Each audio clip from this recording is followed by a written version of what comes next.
I can't believe that I was actually reading about this in Popular Science 25 plus years ago in high school. um, they were extolling the virtues of biometric identification way back then. It was pretty much theory then, but they've obviously got it perfected now. And don't get me wrong, I'm not against technology. I do like computers. I like, technology. I'm kind of a geek and a nerd. But when technology is used for evil purposes, that I don't like so much.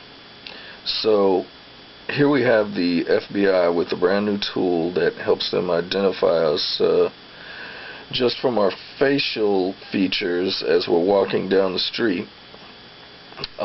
They have these domain awareness centers, which are data centers basically that have a whole bunch of surveillance cameras hooked up to them. And that is also going to be part of pre-crime. So you have basically these three components of the FBI's biometric facial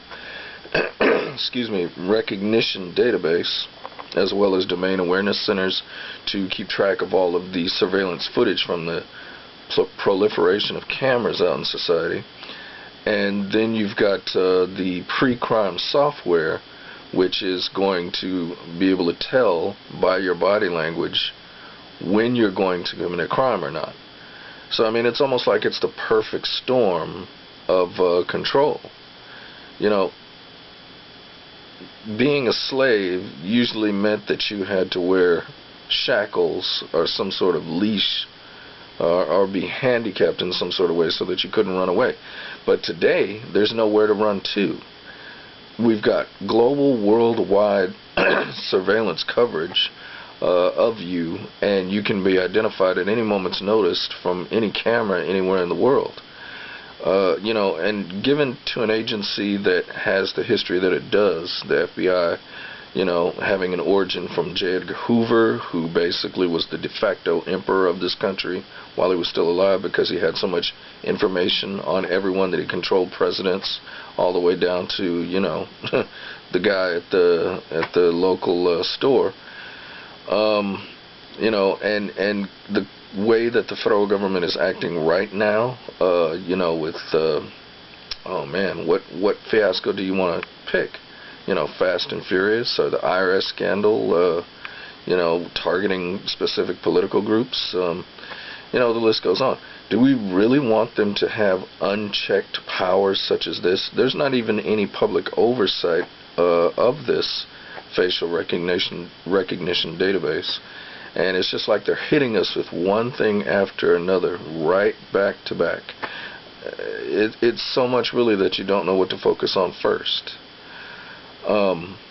So, I don't feel comfortable with this thing, knowing what I know about it, and false positives coming up. That's bound to happen, but who's to say? We just had these red light camera things here in San Francisco and in other parts of the country. I know they have them too, but red light cameras, the vendors that were operating them were turning down the yellow lights, shortening the time of the yellow lights so that people would actually get caught in a red before they could make it across. And that was just with red light cameras. Can you imagine what's going to happen with this biometric identification database and all of that equipment under the control of the FBI? They're saying that for every match that they get, and I'm not sure of the sample pool, the number of people that they're talking about from overall, sample pool, but they're talking about for every match that they get, it's expected for them to have 50 mismatches. Now, you got to wonder, is destroying the lives of 50 people worth catching one? No matter what they do, 50 innocent people could be falsely accused of being criminals just to catch one who may or may not be a criminal, may or may not be planning anything according to pre-crime, but 50 people have to be sacrificed in order for that one potential criminal.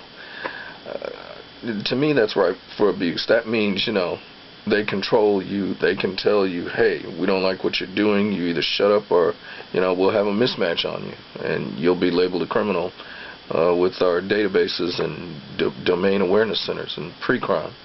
So it's really getting Orwellian. I mean, it's really way past Orwellian at this point, and I don't know where it's going to stop. But it's my Christian duty to say something about it, so that's what I'm doing. As a Christian and just as a person, who likes liberty and loves his country, I don't like it on that level either.